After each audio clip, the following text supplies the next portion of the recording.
people who come to you, one-on-one, what would you say to the people who prefer one-on-one? What's the difference between a one-on-one therapy session with you and going to a group A session? group, yeah. Yeah, There is a big difference, Um, and that's why I designed the navigating the delicious challenge of being human. I know it's a mouthful. That it's a combo plate.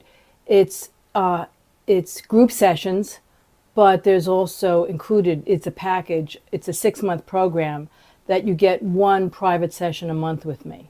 Because sometimes there's things that are just too personal to do in a group situation. yeah, But the magic of being in a group is that you learn to trust. Your trust gets upgraded, and and and it becomes more safe to share some things in a group situation. hmm, But it also addresses that piece that we talked about early. Can you have trauma and not know it?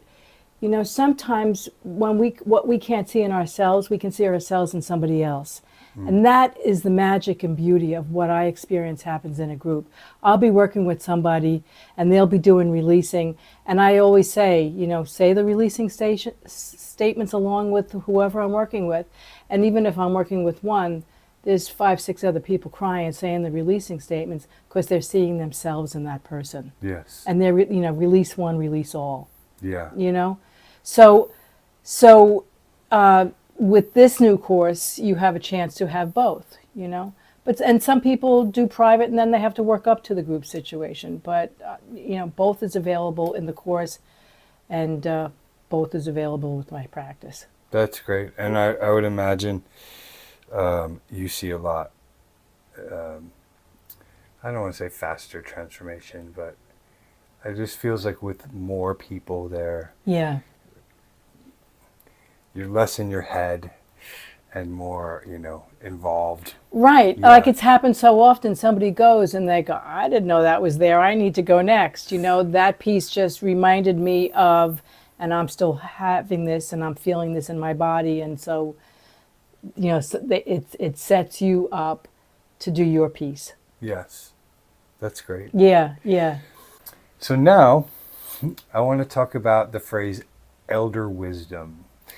And when you get to a place, you're in your 70s now, and how do you find it interacting with younger men and women through your courses, being where you are now in life? How is that giving back at this stage? It's amazing. If someone had told me that my 70s would be the juiciest part of my career, I would have said, "You're crazy," you know. Right. But it is, and so it's funny when you ask that question. A phrase comes to mind. Growing up in the Bronx, my mother used to say this thing about people: they don't know shit from Shinola. That's right. I know shit from Shinola. That's what arriving in the 70s does. And if you don't know this by now, then book a session. Okay. So I'm not coming from borrowed knowledge. I'm not coming from book knowledge.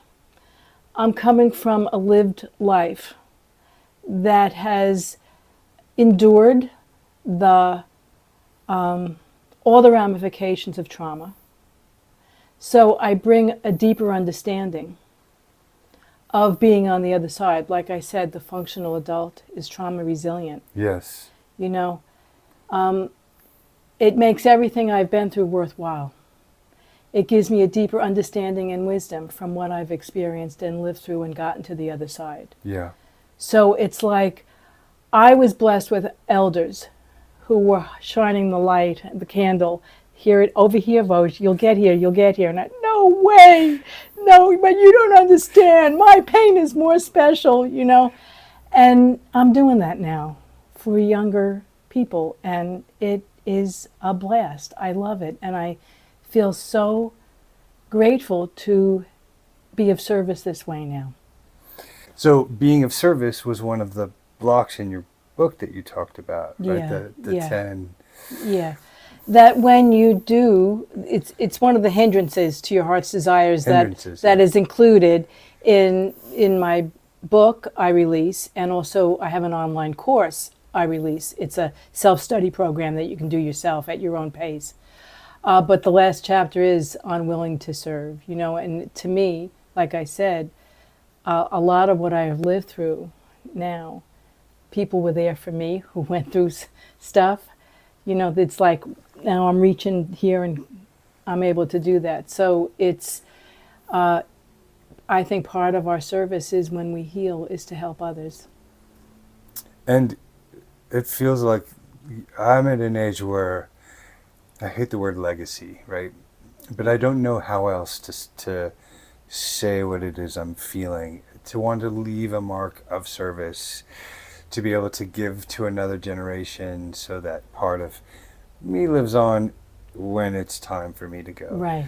Right. And I would imagine that's Well, you know, it's like you said to me today. You know, I often quote you. You know, yeah. like I know already. I live in many people's hearts. What my legacy is will be decided by whose hearts I live in. I'm not really spending a lot of time insisting that this be my legacy, Right. which is, you know, another trendy thing that I don't particularly care about. Right. It's a weird word, but it also feels.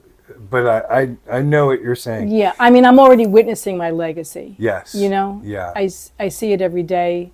I mean, people I haven't worked with, you know, 10 years ago, I'll hear from them, you know, and it's the work is still living in people. Yes. That's so I don't have to wait till I leave the body.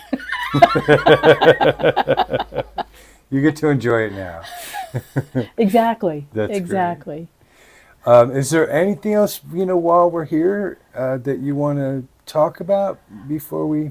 I just have loved spending this time with you. You've asked some great questions.